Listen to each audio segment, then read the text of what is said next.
اعوذ باللہ من الشیطان الرجیم بسم اللہ الرحمن الرحیم الصلاۃ والسلام علیک یا سیدی یا رسول اللہ وعلی آلک واصحابک یا سیدی یا حبیب اللہ الصلاۃ والسلام علیک یا سیدی یا شفیع المذنبین وعلی آلک واصحابک یا سیدی یا رحمت للعالمین۔ سورہ احقاف سے ہم آغاز کر رہے ہیں۔ سورہ احقاف مکی صورت ہے۔ احقاف یمن کی اس سرزمین کا نام ہے جہاں قوم عاد آباد تھی، اور اس صورت کی آیت نمبر 21 سے سرزمین احقاف میں رہنے والی اس قوم کا واقعہ بیان کیا گیا ہے، تو اس مناسبت سے اس صورت کا نام سورہ احقاف رکھا گیا ہے۔ بسم اللہ الرحمن الرحیم۔ اس سورہ مبارکہ کی ابتدا میں اللہ تعالیٰ کی وحدانیت اور قیامت سے متعلق اللہ تبارک و تعالیٰ نے دلائل ارشاد فرمائے ہیں، بتوں کی پوجا کرنے والے مشرکین کی مذمت فرمائی ہے، اور رسول اللہ صلی اللہ علیہ وسلم کی رسالت کے بارے میں کفار کے شبہات کا جواب دیا گیا ہے۔ تو سب سے پہلے فرمایا کہ زمین و آسمان اور اس کے درمیان جو ہر چیز ہے اس کو صحیح تدبیر کے ساتھ اور متعین مدت کے لیے اللہ نے پیدا کیا ہے، اور کافر عذاب سے منہ پھیر رہے ہیں جس سے ان کو ڈرایا گیا ہے۔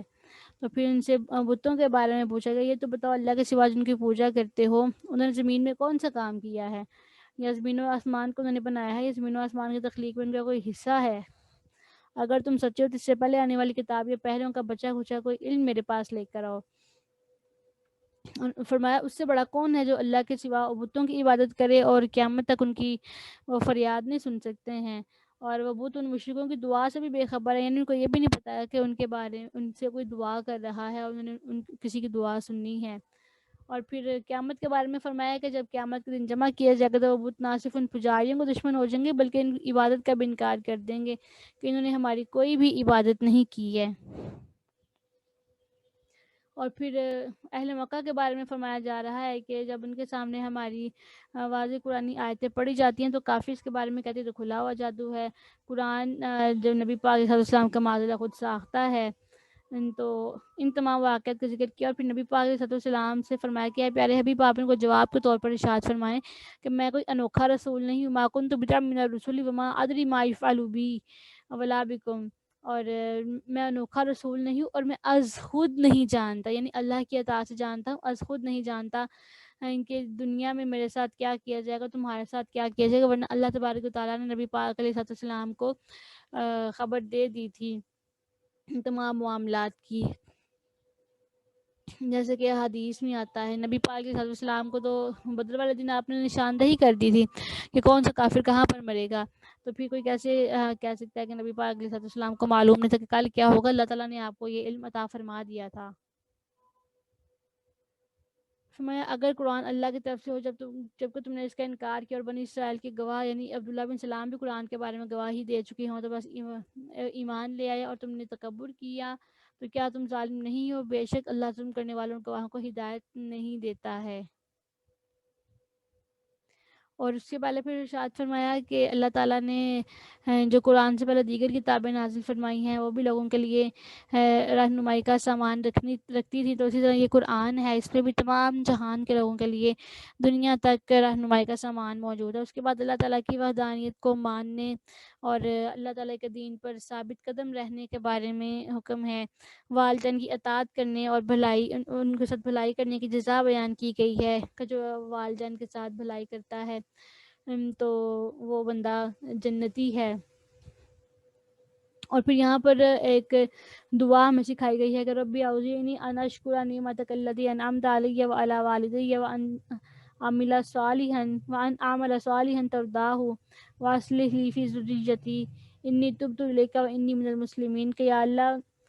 مجھے توفیق عطا فرما کہ میں تیری اس نعمت کا شکر ادا کروں جو تو نے مجھے اور میرے ماں باپ کو عطا کی ہے، اور میں وہ کام کروں جس سے تو راضی ہو جائے، اور میرے لیے میری اولاد میں نیکی رکھ دے، بس بے شک میں نے تیری طرف رجوع کیا اور میں مسلمان ہوں۔ تو فرمایا ایسے لوگوں کو ہم جنت عطا فرماتے ہیں، اور جس کا ان کو دنیا میں ہم وعدہ کرتے تھے، اور جو اپنے ماں باپ سے اف کہے کہ میں تم سے سخت بیزار ہوں، کیا تم مجھے دھمکی دیتے ہو کہ مجھے قبر سے نکالا جائے گا، حالانکہ مجھ سے پہلے بہت سی قومیں گزری ہیں اور واپس کوئی نہیں آیا، وہ دونوں اللہ سے فریاد کرتے ہوئے کہتے ہیں کہ تیرے لیے تباہی ہو، ایمان لے آپ، بے شک اللہ کا وعدہ سچا ہے۔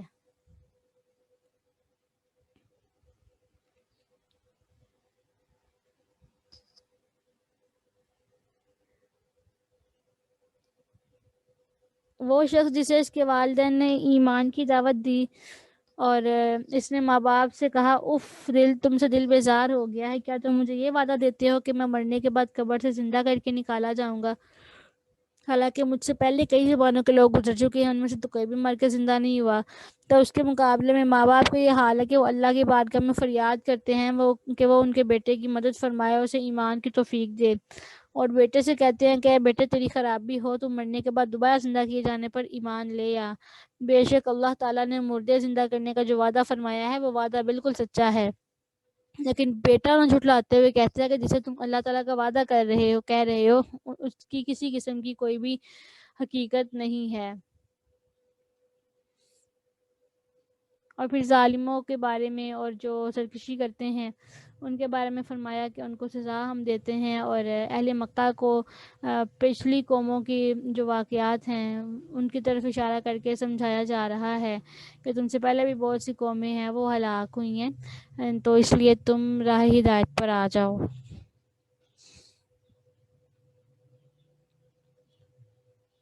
اس کے بعد اللہ تبارک و تعالیٰ نے ارشاد فرمایا کہ جن بتوں کا مشرکین نے اللہ کے سوا اللہ کا قرب حاصل کرنے کے لیے معبود بنا رکھا ہے، تو ان بتوں نے عذاب نازل ہونے پر اپنے پجاریوں کی مدد کیوں نہیں کی، بلکہ عذاب آنے پر وہ جھوٹے معبود ان مشرکوں کی نگاہوں سے گم ہو گئے، اور بتوں کو معبود بنانا ہی ان کا جھوٹا افتراء ہے۔ ان کو پہلے اہل مکہ کو قوم عاد اور قوم سمود کی اجڑی ہوئی بستیاں، ان کی تباہی اور ان کے جو احوال ہیں وہ ذکر کرنے کے بعد کفار مکہ کو تنبیہ کی جا رہی ہے۔ تو یعنی ان سے کہا جا رہا ہے کہ تمہارے پاس عاد اور سمود وغیرہ کی اجڑی ہوئی بستیاں موجود ہیں، اور جب تم یمن اور شام کا سفر کرتے ہو تو راستے میں ان تباہ شدہ بستیوں کو دیکھتے ہو، کبھی تم نے ان کی تباہی اور بربادی کا سبب تلاش کیا کہ وہ بستیاں کیسے ہلاک ہوئی ہیں اور ان میں بسنے والے تم سے زیادہ طاقتور تھے اور زیادہ مالدار ہونے کے باوجود وہ ہلاک ہو کر عبرت کا نشان بن گئے ہیں۔ تو فرمایا کہ سنو، ان کی تباہی اور بربادی کی وجہ یہی تھی کہ جب وہاں کے لوگوں کو اللہ کی طرف سے بھیجے ہوئے انبیاء کرام نے اللہ کی وحدانیت پر ایمان لانے اور اسی کی عبادت کرنے اور اپنی نبوت پر ایمان لانے کی دعوت دی، تو انہوں نے دعوت قبول نہیں کی اور انہوں نے ہر درمی کا مظاہرہ کیا، اور انبیاء کرام نے ان کے سامنے اللہ تعالیٰ کی قدرت اور وحدانیت اور اپنی صداقت پر جو دلائل پیش کیے تھے، سابقہ امتوں کی بربادی کے عبرتناک واقعات ان کے سامنے بیان کیے تھے تاکہ وہ کفر اور معصیت سے باز آ جائیں، لیکن وہ کسی صورت سے باز نہیں آئے اور کفر اور معصیت کو ہی مسلسل اختیار کیا۔ تو اس وجہ سے ان کا انجام یہ ہوا کہ اللہ تعالیٰ نے انہیں اپنے عذاب سے ہلاک کر دیا۔ تو کہا کہ اب تم بتاؤ کہ اللہ تعالیٰ کو چھوڑ کر جن بتوں اور کافروں کو تم نے اپنا معبود بنا رکھا ہے اور ان کے بارے میں کہتے تھے کہ ان بتوں کو پوجنے سے اللہ کا قرب حاصل ہوتا ہے، ان بتوں نے کافروں کی مدد کیوں نہیں کی ہے اور اللہ تعالیٰ کے عذاب سے کیوں نہیں بچایا؟ بلکہ اس وقت یوں ہوا کہ ان بتوں کا عاجز اور بے بس ہونا پوری طرح سے ظاہر ہو گیا اور عذاب نازل ہوتے وقت وہ ان کے کچھ کام نہ آئے۔ تو فرمایا کہ یاد رکھو، جو بتوں کو اپنا معبود کہے اور بت پرستی سے اللہ کے قرب کا ارادہ کرے تو یہ ان کا بہتان اور افتراء ہے، حقیقت میں اس قسم کے واقعے کی کوئی بھی حقیقت نہیں ہے۔ آگے جو آیات آ رہی ہیں اس میں جنوں کے ایمان لانے کا واقعہ بیان کیا جا رہا ہے اور واقعہ بیان کر کے کفار مکہ کو شرم اور عار دلائی جا رہی ہے۔ تو فرمایا، اے پیارے حبیب صلی اللہ علیہ وسلم، آپ کفار مکہ کے سامنے اس وقت کا واقعہ بیان کیجئے جب ہم نے جنوں کی ایک جماعت کو آپ کی طرف بھیجا جس کا حال یہ تھا کہ وہ غور سے قرآن سنتی تھی۔ یعنی وہ آئے اور انہوں نے آپس میں جب قرآن سنا تو انہوں نے کہا انصتو، خاموشی سے قرآن سنو، اور پھر جب تلاوت ختم ہو گئی تو وہ ڈر سنانے کے لیے اپنی قوم میں چلے گئے۔ یعنی انہوں نے اچھی طرح سے نبی پاک صلی اللہ علیہ وسلم کی قرات سنی، پھر جب تلاوت ختم ہو گئی تو نبی اکرم صلی اللہ علیہ وسلم پر ایمان لا کر آپ کی حکم سے اپنی قوم کی طرف چلے گئے، ان کو دعوت دینے لگے اور انہیں ایمان نہ لانے اور رسول اللہ کی مخالفت سے ڈرایا، تو انہوں نے کہا کہ اے ہماری قوم، یا قومنا انا سمعنا کتابا انزل من بعد موسیٰ مصدقا لما بین یدیہ یہدی الی الحق و الی طریق مستقیم، یعنی اے قوم، ہم نے ایک کتاب سنی ہے جو موسیٰ علیہ السلام کے بعد نازل کی گئی ہے، جو پہلی کتابوں کی تصدیق اور سیدھے دین اور راستے کی طرف رہنمائی کرتی ہے۔ یا قومنا اجیبوا داعی اللہ، اے قوم، اللہ کی طرف بلانے والے نبی کی بات مان لو، یغفر لکم من ذنوبکم، وہ تمہارے گناہ بخش دے گا، وَيُجِرْكُم مِّنْ عَذَابٍ علیم، اور تمہیں دردناک عذاب سے پناہ نہ دے گا۔ اور اس کے بعد پھر جو اس دعوت کو قبول نہ کریں ان کے بارے میں فرمایا وَمَن لَّمْ يُجِبْ دَاعِيَ اللَّهِ فَلَيْسَ بِمُعْجِزٍ فِي الْأَرْضِ، اور جو لوگ اللہ کے بلانے کی طرف والے کی بات نہیں ماننے تو وہ زمین کے کسی حصے میں بھی اللہ کی گرفت سے باہر نہیں آ سکتے۔ وَلَيْسَ لَهُ مِن دُونِهِ أَوْلِيَاءُ، اور اللہ کے سوا ان کا کوئی مددگار نہیں ہے۔ أُولَٰئِكَ فِي ضَلَالٍ مُّبِينٍ، اور وہ لوگ کھلی گمراہی میں ہیں۔ تو یہ انہوں نے جا کر دعوت دی۔ تو سب سے پہلے یہاں پر آیت مبارکہ جو ہے نا، نفر من الجن، نفر کا جو لفظ ہے یہ 3 سے لے کر 10 تک افراد تک بولا جاتا ہے، اور جنوں کی جو جماعت نبی پاک صلی اللہ علیہ وسلم کی بارگاہ میں بھیجی گئی تھی، اس کی تعداد کے بارے میں مفسرین کا ایک قول یہ ہے کہ وہ 7 جنات ہیں، اور ایک قول یہ ہے کہ وہ 9 جنات تھے۔ ان جنات کا تعلق کس علاقے کے تھا، اس کے بارے میں بھی مختلف اقوال ہیں۔ بعض کہتے ہیں ان کا تعلق یمن کے علاقے نصیبین سے تھا، اور بعض کہتے ہیں نینوا سے تھا، اور بعض کہتے ہیں شیشبان سے تھا۔ اور جنات بھی مکلف ہوتے ہیں، تو جنات نے موسیٰ علیہ السلام کا یہاں پر ذکر کیا کہ انزل من بعد موسیٰ، تو مفسرین کہتے ہیں کہ اس کا مطلب یہ ہے کہ وہ جنات دین یہودیت پہ تھے، اس لیے انہوں نے موسیٰ علیہ السلام کا ذکر کیا اور عیسیٰ علیہ السلام کا نام نہیں لیا۔ اس کے بعد اللہ تبارک و تعالیٰ نے جو آیات نازل فرمائی ہیں ان میں کفار مکہ کو تنبیہ و نصیحت کی ہے،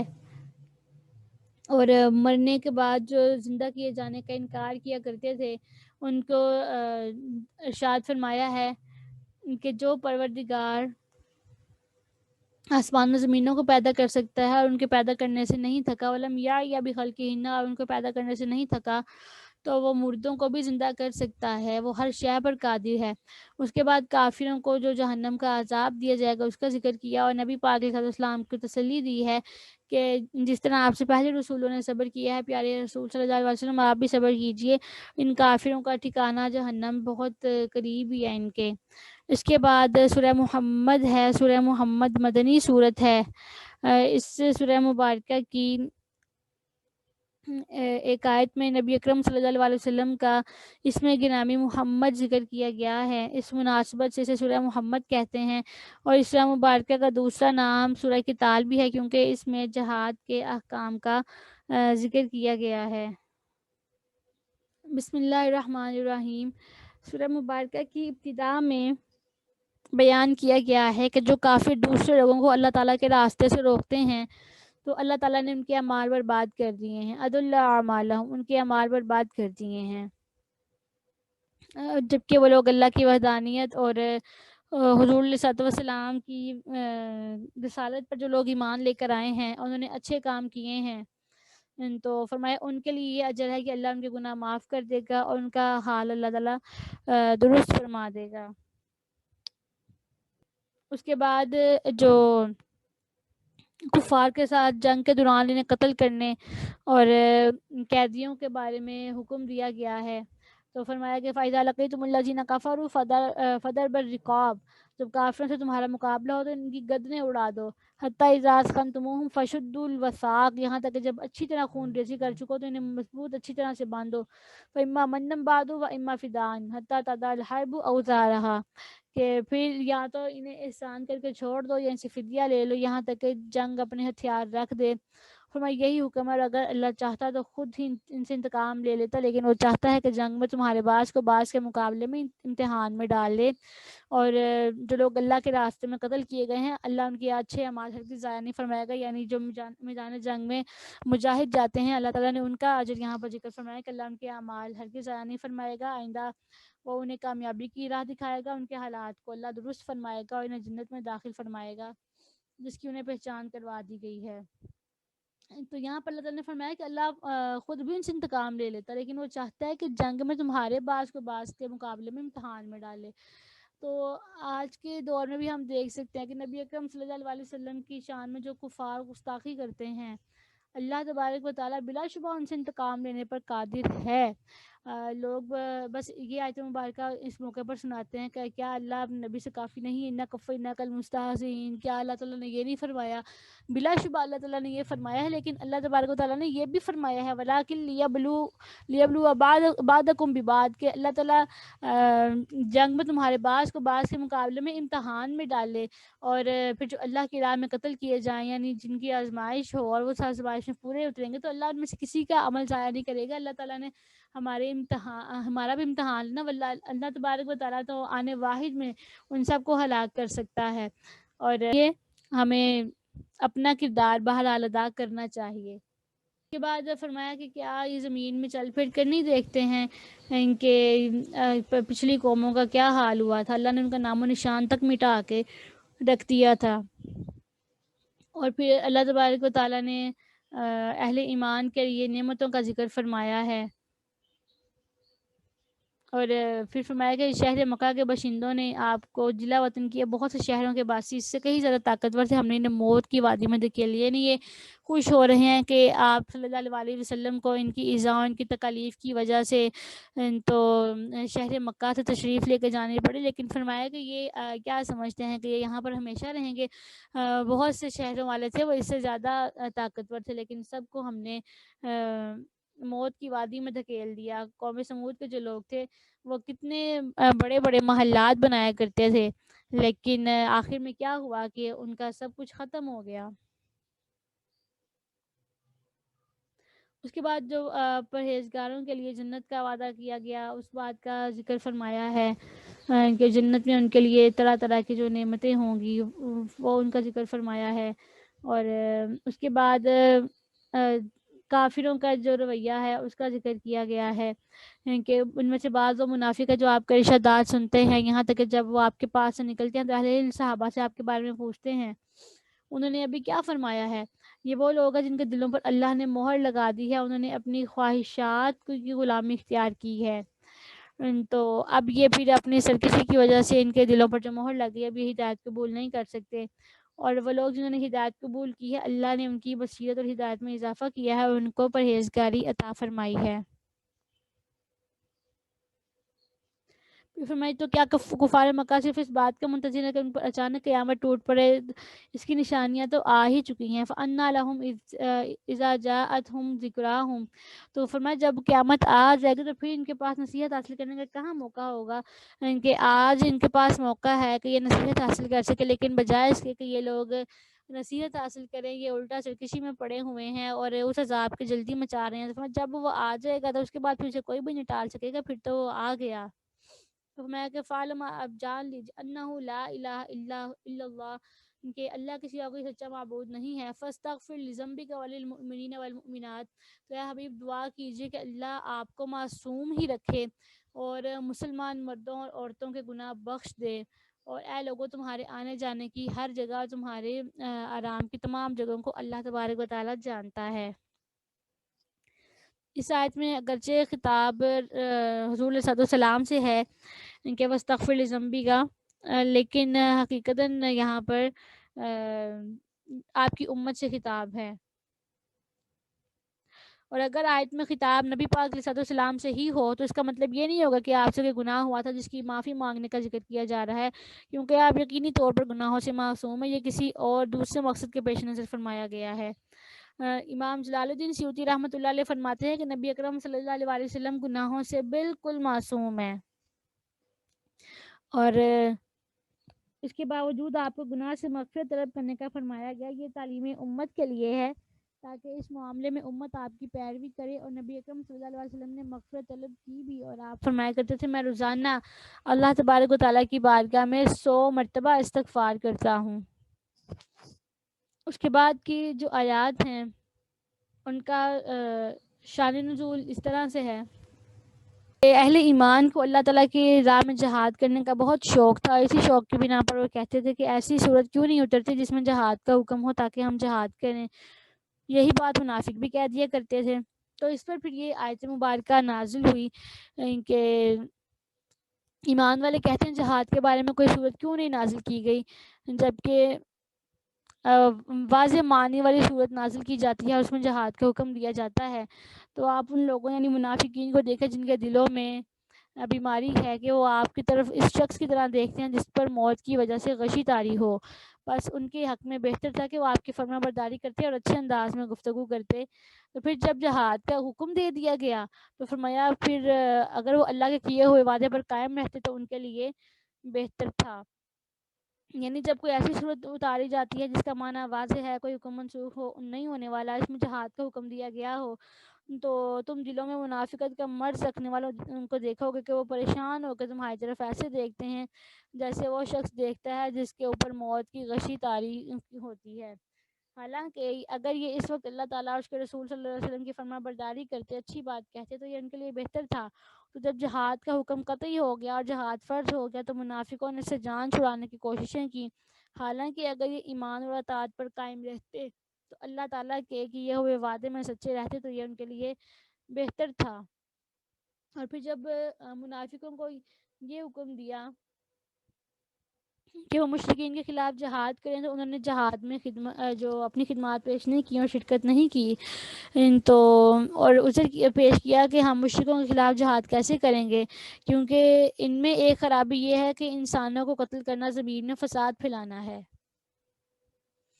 اور دوسرا انہوں نے کہا جی اس میں دوسری خرابی یہ ہے کہ انہیں قتل کرنا رشتہ داری کو توڑنا ہے. تو ان کے رد میں اللہ تعالیٰ نے یہ ارشاد فرمایا ہے کہ تم سے یہ بعید نہیں کہ اگر تمہیں حکومت مل جائے تو تم اپنی مرضی کے خلاف کام کرنے والے کو قتل کر کے زمین میں فساد پھیلاؤ اور رشتہ داری توڑو. یا دور جاہلیت میں تم آپس میں لڑائی نہیں کرتے تھے اور کیا اس دوران ایک دوسرے کو قتل نہیں کرتے تھے، تم اپنی بیٹیوں کو زندہ دفن نہیں کرتے تھے؟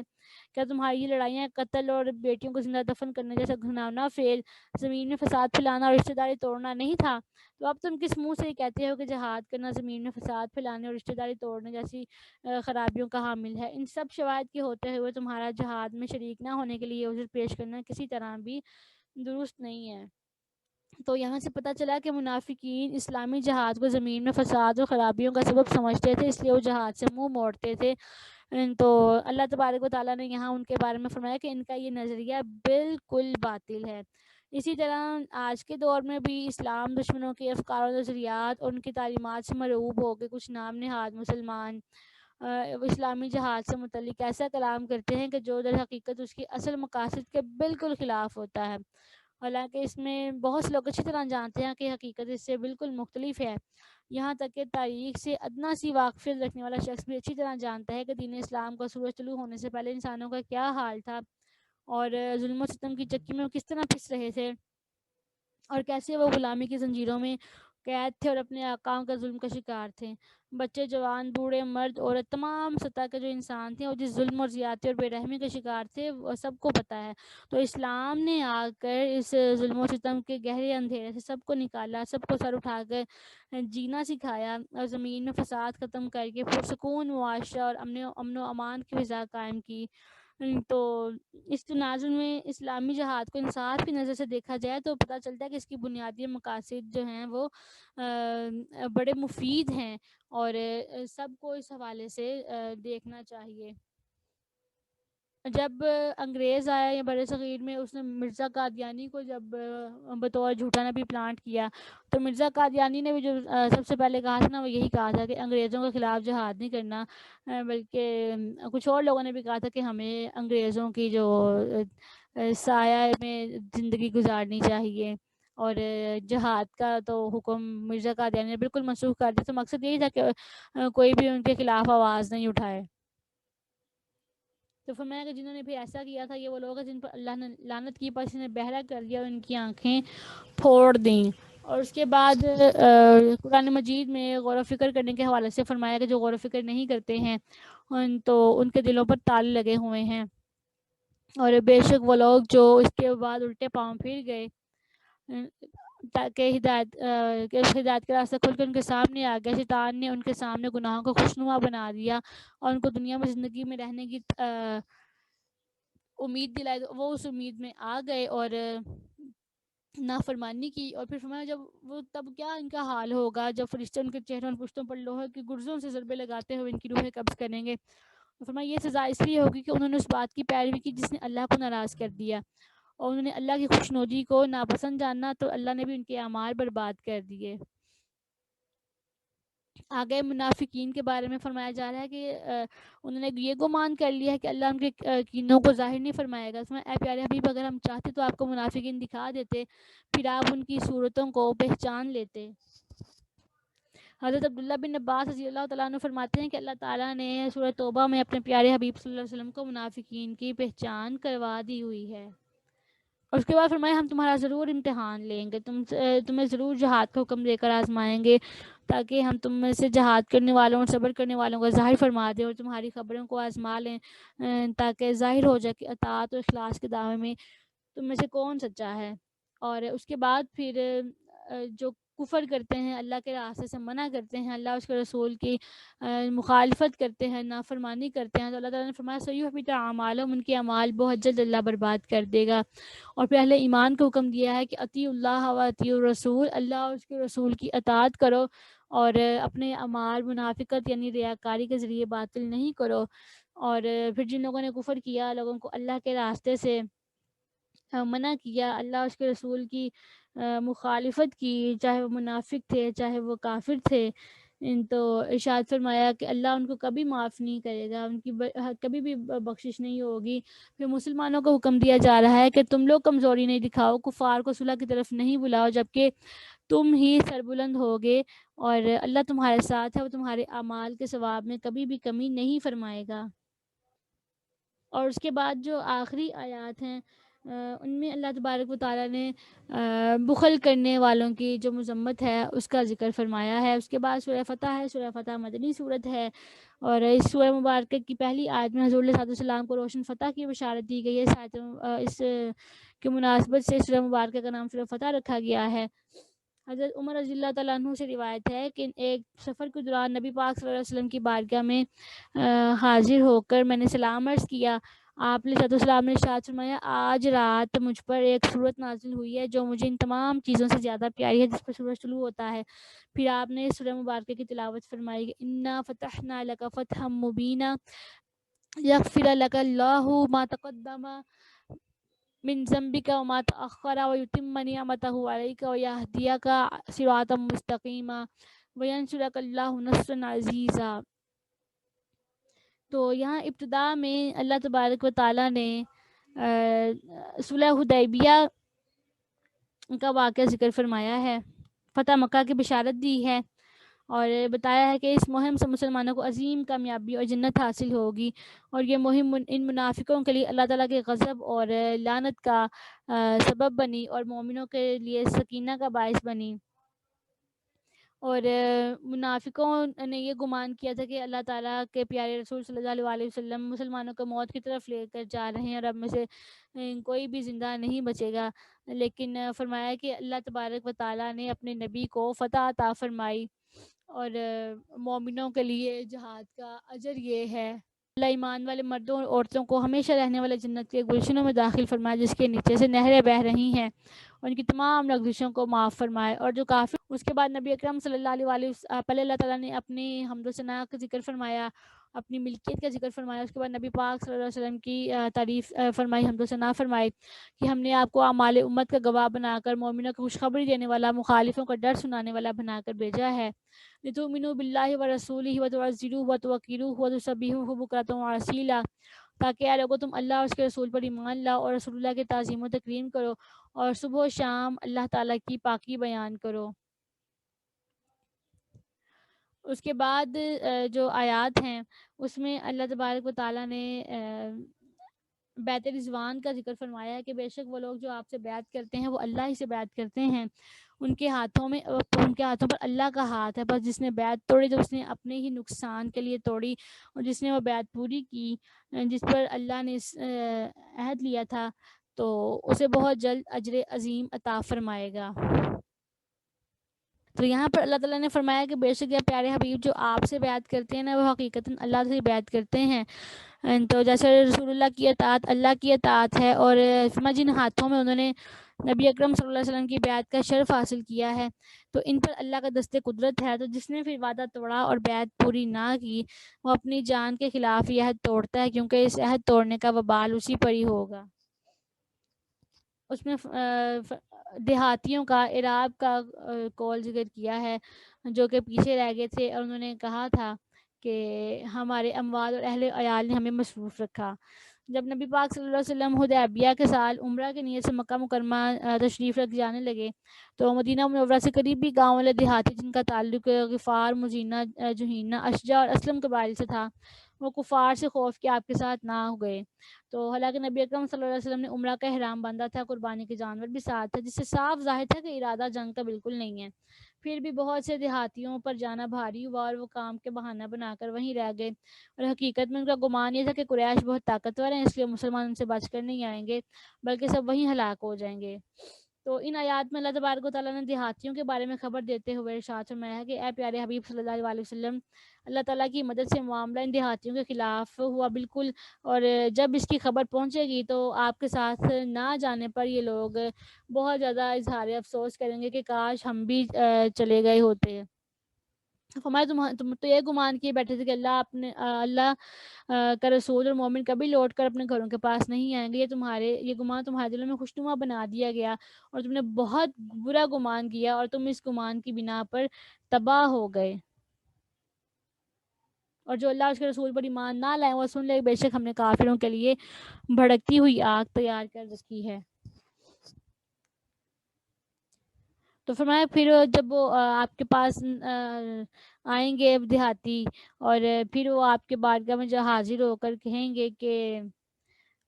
ہمیں ہمارے مال اور ہمارے گھر والوں نے مشغول کر رکھا کیونکہ عورتیں اور بچے اکیلے تھے، ان کی خبر گیری کرنے والا کوئی نہیں تھا، اس لیے ہم آپ کے ساتھ جانے سے قاصر رہے. تو اب آپ ہمارے لیے مغفرت کی دعا کریں کہ اللہ ہمارے قصور کو معاف کر دے کہ جو ہم آپ سے ساتھ نہیں گئے. تو میں پیارے حبیب صلی اللہ علیہ وسلم یہ لوگ عذر پیش کرنے اور معذرت طلب کرنے کے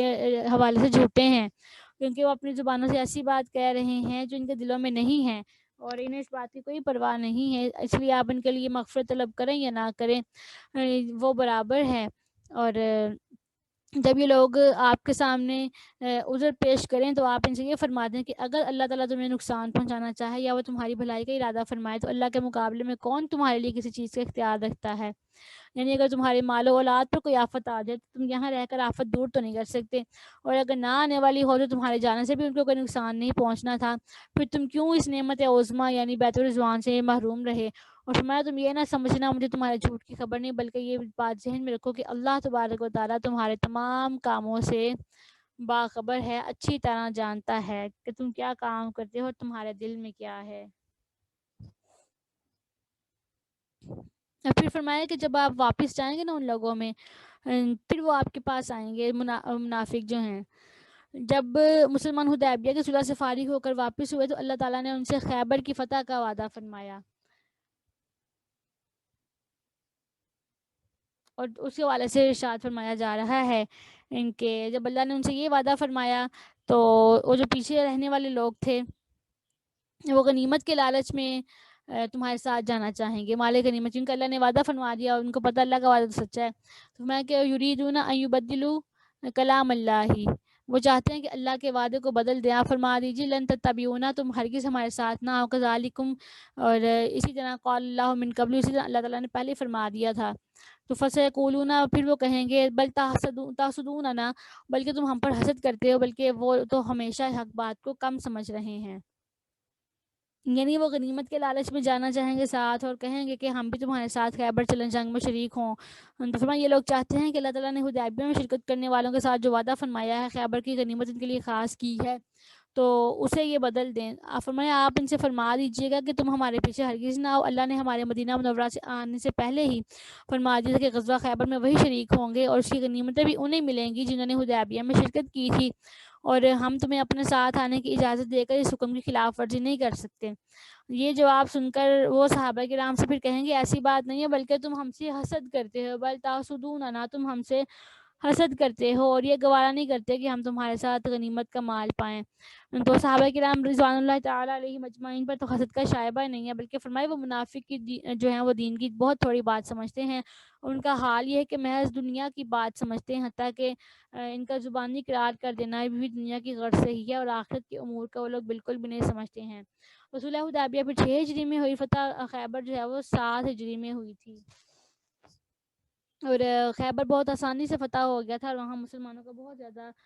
غنیمتیں ملی تھیں۔ حضرت جعفر اپنے ساتھیوں کے ساتھ جنگ خیبر کے موقع پر حبشہ سے وہاں پر پہنچے تھے، تو نبی پاک صلی اللہ علیہ وسلم نے ان کو بھی خیبر کی غنیمتوں میں سے حصہ عطا فرمایا تھا، اور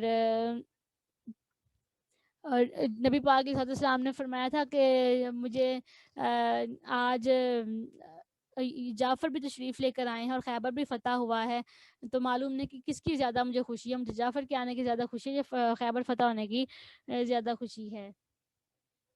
اس کے بعد جو آیات ہیں کل المخلفین من الاعراب ستدعون الی قوم اولی باس شدید، ان آیات مبارکہ میں اللہ تعالیٰ نے اپنے پیارے حبیب صلی اللہ علیہ وسلم کو حکم دیا ہے کہ وہ حدیبیہ میں شریک نہ ہونے والے دیہاتیوں کو جنگ خیبر میں اپنے ساتھ آنے سے منع کر دیں، اور ان کا حال یہ تھا کہ ان کا تعلق مختلف قبائل سے تھا، اور ان میں سے بعض ایسے بھی تھے کہ جن کے طائب ہونے کی امید تھی، اور بعض ایسے تھے کہ جو نفاق پر اڑے ہوئے تھے، بہت سخت نفاق میں۔ تو اللہ تعالیٰ کو ان کو آزمائش میں ڈالنا منظور ہوا تاکہ توبہ کرنے والے اور نہ کرنے والے میں فرق ہو جائے، اس لیے فرمایا پیارے حبیب صلی اللہ علیہ وسلم ان دیہاتیوں کو فرما دیجئے کہ ستدعون الی قوم اولی باس شدید تقاتلونہم او یسلمون فَإِن تُطِیعُوا یُؤْتِیکُمُ اللہِ اجرا حسنا، کہ ان قریب تمہیں ایک سخت لڑائی کرنے والی قوم کی طرف بلایا جائے گا تاکہ تم اس جنگ سے ان کے ساتھ جنگ کرو، اور یا تو وہ لوگ قتال کریں یا مسلمان ہو جائیں، تو پھر اگر تم بلانے کے والے کی فرما برداری کرو تو اللہ تعالیٰ دنیا میں غنیمت اور آخرت میں جنگ کی صورت میں اچھا اجر عطا فرمائے گا، اور فرما برداری کرنے سے پھرو گے تو پھر اللہ تعالیٰ تمہیں عذاب عطا فرمائے گا۔ اور پھر ان لوگوں کا ذکر فرمایا جن کے بارے میں ہے کہ وہ اگر جنگ میں شرکت نہ بھی کریں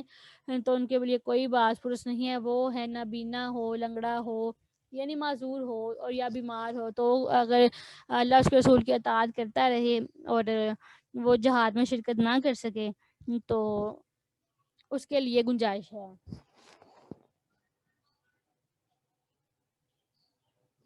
اور یہ جو اوپر والی آیت مبارکہ ہے نا ستدعون الی قوم اولی باس شدید،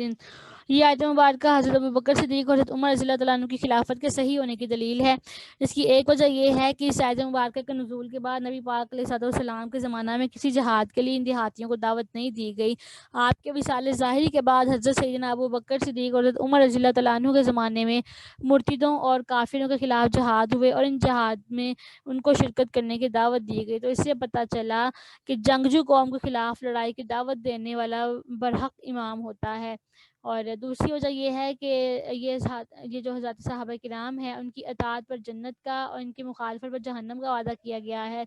تو پتہ چلا کہ ان کی اطاعت کرنا اور مخالفت نہ کرنا یہ لازم تھا، اور یہ حکم بھی برحق امام کے لیے ہوتا ہے۔ آگے اللہ تبارک و تعالیٰ نے فرمایا کہ لقد رضی اللہ عن المؤمنین، اللہ تعالیٰ ان مومنوں سے راضی ہوا، اذ یبایعونک تحت الشجرۃ، جب وہ آپ سے بیعت کر رہے تھے درخت کے نیچے۔ بیعت رضوان کا واقعہ یہاں پر ذکر کیا جا رہا ہے کہ جب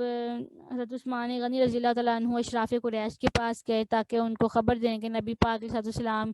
عمرہ کے ارادے سے تشریف لائے ہیں اور آپ کا ارادہ جنگ کا نہیں ہے، اور یہ بھی ان سے کہا کہ جو کمزور مسلمان وہاں ہیں انہیں اطمینان دلائیں کہ مکہ مکرمہ ان قریب فتح ہوگا اور اللہ اپنے دین کو غالب فرمائے گا۔ تو حضرت عثمان غنی جب ان کو یہ خبر دے رہے تھے تو قریش اس بات پر متفق رہے کہ نبی پاک علیہ السلام تو اس سال تشریف نہ لائیں، ہاں اگر حضرت عثمان غنی کعبہ معظمہ کا طواف کرنا چاہیں تو کر لیں۔ حضرت عثمان غنی نے فرمایا ایسا نہیں ہو سکتا کہ میں رسول اللہ صلی اللہ علیہ وسلم کے بغیر طواف کروں۔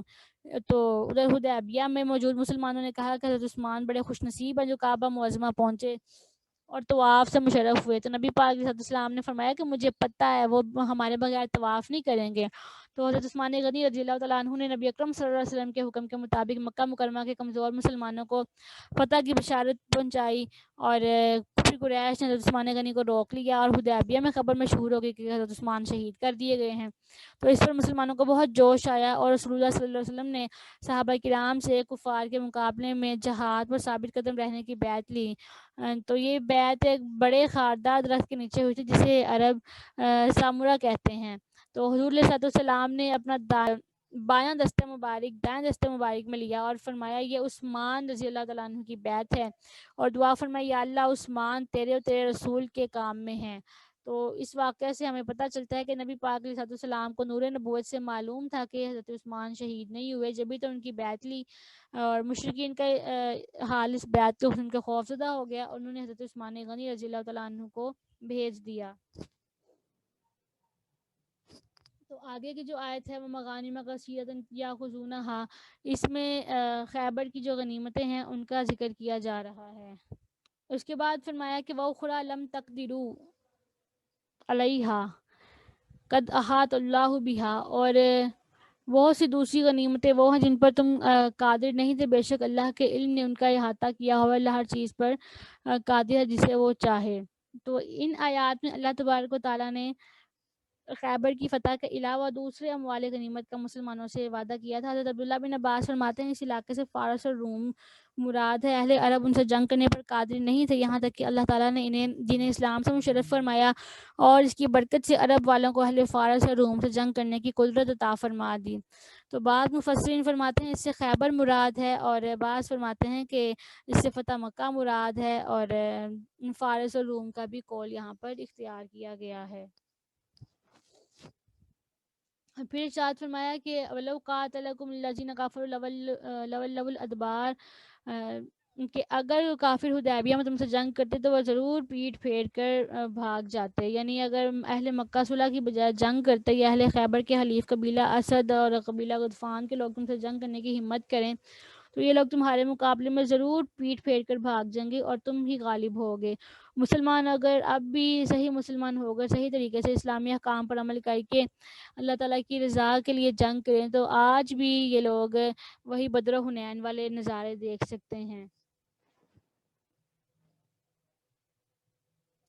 اس کے بعد اللہ تبارک و تعالیٰ نے جو نعمت کی مسلمانوں پر اس کا ذکر فرمایا. اللہ وہی جس نے مکہ کے قرب حدیبیہ میں کافروں کے ہاتھ ان سے روک لیے تھے اور ان پر غلبہ دینے کے بعد تمہارے ہاتھ ان سے روک دیے تھے, اور اللہ تمہارے سب کاموں کو خوب جانتا ہے. اور قریش مکہ وہی لوگ جنہوں نے کفر کیا, تمہیں مسجد حرام سے روکا اور قربانی کے جانوروں کو حالت قید میں رکھ کر ان کو حرم میں پہنچنے سے روک دیا. یعنی انہوں نے مسلمانوں کو عمرہ نہیں نہ کرنے دیا تھا, اس بات کا ذکر ہے. تو فرمایا کہ کچھ مسلمان اور کچھ عورتیں مکہ میں ہیں, تمہیں ان کے ایمان کی خبر نہیں ہے. اگر یہ احتمال نہ ہوتا کہ تم انہیں پیس ڈالو کہ تمہیں بے خبری میں ان کی طرف سے گناہ لاحق ہو جاتا تو تمہیں فتح کی اجازت مل جاتی, لیکن اجازت نہیں دی گئی. اللہ جسے چاہتا ہے اپنی رحمت میں داخل فرماتا ہے, اور اگر وہ الگ ہو جاتے تو ہم اہل مکہ میں سے کافروں کو ہلاک کر دیتے. یہ جو میں نے آیات تلاوت کی ہیں اس میں اللہ تبارک و تعالیٰ نے سب سے پہلے ارشاد فرمایا ہے کہ اللہ تعالیٰ وہی ہے جس نے وادی مکہ میں کافروں کے ہاتھ تم سے لڑائی کرنے سے روک دیے اور تمہارے ہاتھ ان کافروں کو قتل کرنے سے روک دیے. حالانکہ اللہ تعالیٰ نے تمہیں ان کافروں پر قابو دے دیا تھا اور تم آسانی سے ان کو قتل کر سکتے تھے, اور اگر تم انہیں قتل کر دیتے تو دونوں طرف لڑائی چھڑ جاتی, اور اس لڑائی میں اگرچہ مسلمان ہی غالب آتے لیکن اس موقع پر مسلمانوں کے حق میں زیادہ مفید نہ ہوتی, کیونکہ اللہ تعالیٰ نے اس لیے جنگ کا سبب بھی پیدا نہیں ہونے دیا, اور اللہ تعالیٰ نے تمہارے کاموں کو بڑی اچھی طرح ملاحظہ فرماتا ہے. اور بعض مفسرین فرماتے ہیں کہ یہ معاملہ فتح مکہ کے دن ہوا, اور بعض مفسرین فرماتے ہیں یہ صلح حدیبیہ کا واقعہ ہے. اور اس آیت کی شان نزول سے متعلق حضرت انس رضی اللہ تعالیٰ عنہ سے مروی ہے کہ اہل مکہ میں سے 80 ہتھیار بند جوان جبل تنعیم سے مسلمانوں پر حملہ کرنے کے ارادے سے اترے, تو مسلمانوں نے انہیں گرفتار کر دیا. نبی پاک علیہ السلام کی خدمت میں پیش کیا تو آپ نے ان کو آزاد کر دیا, تو یہ آیت مبارکہ نازل ہوئی. اس کے بعد فرمایا کہ وَهُمُ الَّذِينَ كَفَرُوا, یہی کفار مکہ قریش مکہ وہ لوگ ہیں جنہوں نے کفر کیا، تمہیں حدیبیہ کے مقام پر مسجد حرام تک پہنچنے سے اور کعبہ معظمہ کے طواف کرنے سے روکا، قربانی کے جانوروں کو حرم میں پہنچنے سے روکا۔ فرمایا اگر یہ بات نہ ہوتی کہ کچھ مسلمان مرد اور کچھ عورتیں مکہ مکرمہ میں موجود ہیں جنہیں تم پہچانتے نہیں، اور کہیں ایسا نہ ہو کہ تم اپنے حملے کی وجہ سے انہیں بھی ڈھونڈ ڈالو، پھر تمہیں اس پر افسوس ہو کہ تم نے اپنے ہاتھوں سے اپنے مسلمان بھائیوں کو شہید کر دیا ہے۔ اگر یہ بات نہ ہوتی تو تمہیں اہل مکہ سے جہاد کی اجازت دے دی جاتی، لیکن مسلمان مردوں اور عورتوں کی مکہ میں موجودگی کی وجہ سے ابھی تک مکہ کے کافروں کی بھی بچت ہو رہی ہے، کہ ان کا یہ بچنا اس لیے ہے کہ اللہ تعالیٰ جسے چاہتا ہے اپنی رحمت میں داخل فرماتا ہے۔ اگر مسلمان کافروں سے ممتاز ہو جاتے تو فرمایا کہ ہم ضرور اہل مکہ میں سے کافروں کو تمہارے ہاتھ سے قتل کروا دیتے اور تمہاری قید میں لا کر ان کو دردناک عذاب دیتے۔ تو یہاں سے ہمیں پتہ چلا کہ اللہ کے نیک بندوں کے طفیل سے عذاب ٹل جاتا ہے، جیسے ہی اس آیت مبارکہ میں مسلمانوں کی وجہ سے کافروں سے عذاب ٹلا ہے۔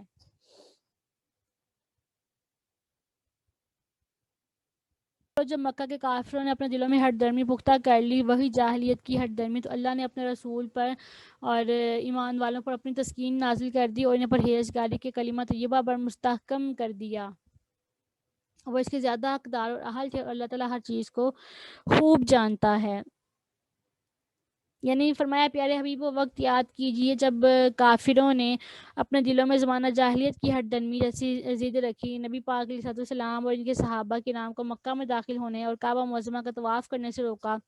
تو اللہ تعالیٰ نے اپنا اطمینان اپنے رسول اور ایمان والوں پر اتارا، جس کی برکت سے انہوں نے آئندہ سال آنے پر صلح کر لی۔ اگر وہ بھی کفار قریش کی طرح ضد کرتے تو ضرور جنگ ہو جاتی، اور پرہیزگاری کا کلمہ ایمان والوں پر لازم فرما دیا ہے،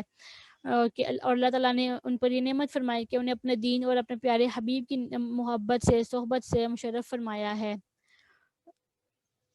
تو اس آیت مبارکہ میں فرمایا اللہ نے حدیبیہ میں شریک صحابہ پر پرہیزگاری کا کلمہ لازم فرما دیا۔ اس کلمہ سے مراد لا الہ الا اللہ ہے، اور اسے تقویٰ کی طرف اس لیے منسوب کیا ہے کیونکہ یہ تقویٰ اور پرہیزگاری کے حاصل ہونے کا ذریعہ ہے۔ اس کے بعد نبی پاک صلی اللہ علیہ وسلم نے جو خواب دیکھا تھا نا، اس کا ذکر فرمایا جا رہا ہے۔ حدیبیہ کے قصد فرمانے سے پہلے آپ نے مدینہ طیبہ میں خواب دیکھا تھا کہ آپ اپنے صحابہ کے ساتھ مکہ معظمہ میں امن سے داخل ہوئے ہیں، اور آپ علیہ السلام کے صحابہ کرام میں سے بعض نے بال منڈائے ہوئے ہیں، بعض نے ترشوائے ہوئے ہیں۔ یہ خواب آپ نے صحابہ کرام سے بیان فرمایا تو انہیں بڑی خوشی، انہوں نے خیال کیا کہ اسی سال وہ مکہ مکرمہ میں داخل ہوں گے۔ جب مسلمان حدیبیہ سے صلح کے بعد واپس آئے اور اسی سال مکہ مکرمہ میں ان کا داخلہ نہ ہوا، تو منافقین نے مذاق اڑایا، تانے دیے اور کہا اس خواب کا کیا ہوا؟ تو اس پر اللہ تبارک و تعالیٰ نے یہ آیت مبارکہ نازل فرمائی کہ بے شک اللہ نے اپنے رسول کو واقعے کے مطابق سچا خواب دکھایا، واللہ اللہ نے چاہا تو تم آئندہ سال پورے امن کے ساتھ اپنے سر کے بال منڈواتے ہوئے اور کٹواتے ہوئے بے خوف ہو کر مسجد حرام میں داخل ہوگے۔ اس کے علم میں تھا جو تم نہیں جانتے تھے، اس نے پہلے ایک قریبی فتح صلح حدیبیہ مہیا کر دی۔ یعنی صلح حدیبیہ بھی ظاہر مسلمانوں کو بری لگ رہی تھی، لیکن فرمایا یہ بھی صلح ہے، یہ بھی فتح ہے۔ اور اس کے بعد نبی اکرم صلی اللہ علیہ وسلم اور آپ کے صحابہ کے فضائل بیان کیے ہیں کہ محمد صلی اللہ علیہ وسلم اللہ کے رسول ہیں، جن کے صحابہ ہیں کافروں پر بڑے سخت اور آپس میں بڑے شیر و شکر ہیں۔ یعنی کافروں پر سخت ہے لیکن آپس میں ان کی کوئی لڑائی نہیں ہے۔ تو ایسا سننے والے تو انہیں رکوع کرتے اور سجدہ کرتے ہوئے دیکھے گا، وہ اللہ کا فضل اس کی خوشنودی چاہتے ہیں، اور سجدوں کے نتیجے میں ان کے عجز و انکسار کی نشانی ہے، ان کے چہروں میں جلوہ گر ہے وہ عجز و انکسار۔ تو صحابہ کی یہ صفت تورات میں ہے اور انجیل میں ان کی صفت بھی ہے، اور میں ان کی مثال ایسے ہے جیسے کسی کھیتی نے اپنی کومپل نکالی، پھر اسے مضبوط کیا، پھر وہ موٹی ہو گئی، پھر وہ اس حال میں اپنے تنے پر سیدھی کھڑی ہو گئی کہ کاشتکاروں کو مسحور کر رہی ہے، انہیں قوت دی تاکہ اس کی وجہ سے کافروں کے دل کو جلائے۔ وہ لوگ جو ان میں سے ایمان لائے، انہوں نے نیک عمل کی، اللہ تعالیٰ نے ان سے مغفرت اور اجر عظیم کا وعدہ فرمایا ہے۔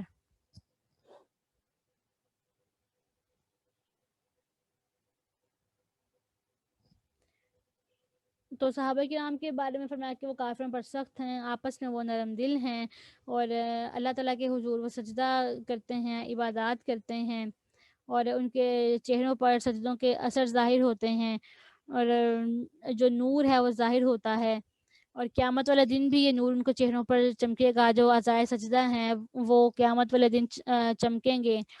اور فرمایا کہ یہ تورات اور انجیل میں صحابہ کرام کے یہ بیان کردہ جو اوصاف ہیں یہ مذکور ہیں، اور یہ جو مثال ذکر کی گئی ہے اس میں اسلام کی ابتدا اور ترقی کی مثال بیان کی ہے کہ نبی پاک صلی اللہ علیہ وسلم تنہا اٹھے اور پھر اللہ تعالیٰ نے آپ کو مخلص اصحاب سے تقویت دی. تو یہ تمام واقعہ اس کا ذکر فرمایا ہے. ربنا تقبل منا انك انت السميع العليم وتب علينا انك انت التواب الرحيم واخر دعوانا ان الحمد لله رب العالمين.